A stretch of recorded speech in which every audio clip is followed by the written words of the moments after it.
नमस्कार, स्वागत है आपका इस विशेष कार्यक्रम में। मैं हूं नगमा। चुनाव के मौसम में हम इस नए कार्यक्रम की शुरुआत कर रहे हैं जिसमें हम तमाम बड़ी हस्तियों से बातचीत करेंगे और इस पहले एपिसोड में हमारे पहले खास मेहमान हैं डॉक्टर हर्षवर्धन, जो बीजेपी के तरफ से मुख्यमंत्री पद के उम्मीदवार हैं। ये जो चुनाव है ये मुश्किल भी है, दिलचस्प भी है, बड़ी बड़ी शख्सियतों का टकराव है। एक तरफ शीला दीक्षित हैं जिनका सुशासन का, विकास का दावा है, जो 15 साल से सत्ता में रही हैं। एक तरफ अरविंद केजरीवाल हैं जो आम जनता की आवाज़ बुलंद कर रहे हैं और कह रहे हैं कि वो मिडिल क्लास से, आम जनता के बीच से उठकर आए हैं, तो उनके साथ वो पूरा एक तबका है जो भ्रष्टाचार दूर करने की बात कर रहे हैं। और तीसरी तरफ बीजेपी है जो त्रिकोणीय चुनाव है। यहाँ पर डॉक्टर हर्षवर्धन पेशे से डॉक्टर रहे हैं। उन्होंने एक बात कही जो बड़ी पॉपुलर हुई कि वो डॉक्टर हैं इसलिए वो दिल्ली का इलाज करेंगे। डॉक्टर हर्षवर्धन इस वक्त मेरे साथ हैं इस खास प्रोग्राम में बातचीत करने के लिए। आपने जो वादा किया था वो उम्मीद कर सकते हैं कि आप पूरा कर पाएँ कि आप दिल्ली का इलाज करें, लेकिन आपके हिसाब से दिल्ली में को बीमारी क्या है, क्या समस्या है, और आपके लिए दो चुनावी मुद्दे इस चुनाव में क्या हैं? दो मुद्दों की बात कही आपने।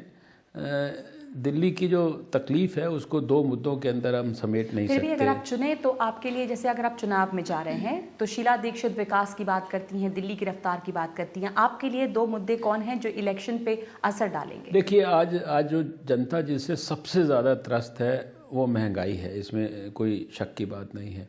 और मैं ये समझता हूँ कि सब फ्रंट्स पर जो फेलियर है उसमें कहीं ना कहीं जो भ्रष्टाचार और जो स्कैम्स हैं ये अपना दुष्प्रभाव डालते हैं, जिसके कारण चीज़ों का, समस्याओं का समाधान नहीं होता है। ये मेरे हिसाब से दो बड़े मुद्दे हैं जी। और जो आप शीला जी के डेवलपमेंट की बात करती हैं, हर चुनाव में वो डेवलपमेंट की बात शुरू करती हैं। डेवलपमेंट जब बात करना शुरू करती हैं तो मेट्रो से शुरू करती हैं और फिर फ्लाईओवर पर आती हैं। उसके आगे उनके पास कुछ रहता नहीं बताने के लिए।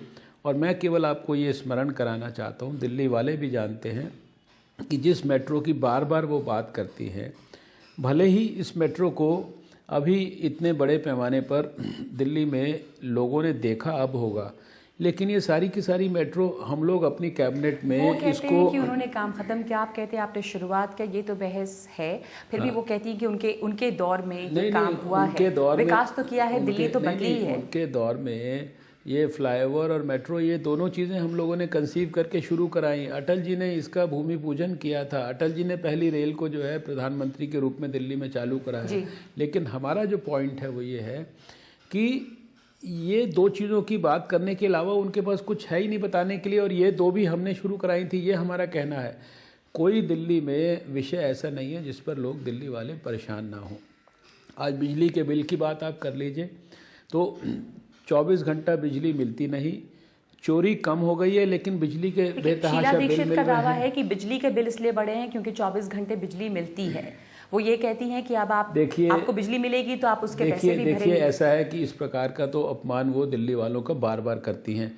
कभी वो कहती हैं कि क्या ज़रूरत है, अगर बिजली का बिल आ रहा है तो ये आपको ये कूलर चलाने की क्या ज़रूरत है, पंखा थोड़ा कम चलाओ, बत्ती दो क्यों जलाते हो, या ठीक है, माना ये बात कि उन्होंने नहीं किया है कुछ, माना कि बिजली महंगी है, महंगाई है, लेकिन आपके लिए, आपने कहा महंगाई एक बड़ा मुद्दा है, भ्रष्टाचार एक बड़ा मुद्दा है, तो अगर हम स्पेसिफिक की बात करें तो बीजेपी के पास क्या कोई रोड मैप है, या आप खास कुछ पिन पॉइंट कर सकते हैं कि उस महंगाई को आप कैसे कम करेंगे? क्योंकि वो कहा जाता है कि देश भर में, आपके राज्य में जहाँ आपकी सरकारें हैं वहाँ भी महंगाई है, तो आप लोग कम कैसे करेंगे महंगाई? नहीं, देखिए, बात है कि मैं आपको कैसे करेंगे की बात, ये जो महंगाई है ना, इसके मूल में जाएंगे तो इसमें अगेन वही भ्रष्टाचार होता है, पर्दे के पीछे जो हो रहा होता है। कुछ चीज़ें होती हैं जो दिखती नहीं है, पर्दे के पीछे हो रही होती हैं, जिसके कारण सब चीज़ों के प्राइसेस बढ़ते हैं। और हमारी अटल जी की सरकार एक उदाहरण है इसका। 6 साल हम देश के अंदर रहे हैं, एनडीए की सरकार। लोग महंगाई शब्द भूल गए थे, लोग इन्फ्लेशन शब्द भूल गए थे। पर अब ज़माना बदला है, वो ज़माना और था, आप शब्द नहीं, ज़माना में यही तो बदला है ना कि 10 साल से देश में एक ऐसा प्रधानमंत्री है जो स्वयं अपने आप को दुनिया का, देश का सर्वश्रेष्ठ इकोनॉमिस्ट माना जाता है, जिनके बारे में कहा जाता है कि इतने बड़े अर्थशास्त्री हैं।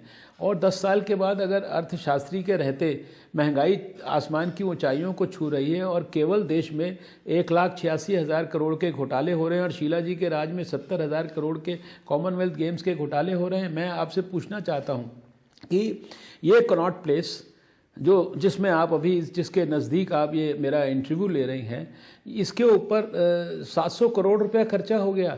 अगला कॉमनवेल्थ गेम्स जो है वो ग्लासगो में होने के लिए वहाँ स्टेडियम तैयार हो गया, यहाँ पर अभी फुटपाथ बन रहा है। और जो ऑफिसर उसको करने के लिए रिस्पॉन्सिबल था, जिसके समय में ये एनडीएमसी के अंदर ये सारा कुछ जो है शीला जी के नाक के नीचे ये सारा कुछ जो है घोटाला होता रहा, आज भी हो रहा है, उसको वापस दिल्ली सरकार में लाने के लिए शीला जी स्वयं गृह मंत्री से गुहार करने गई।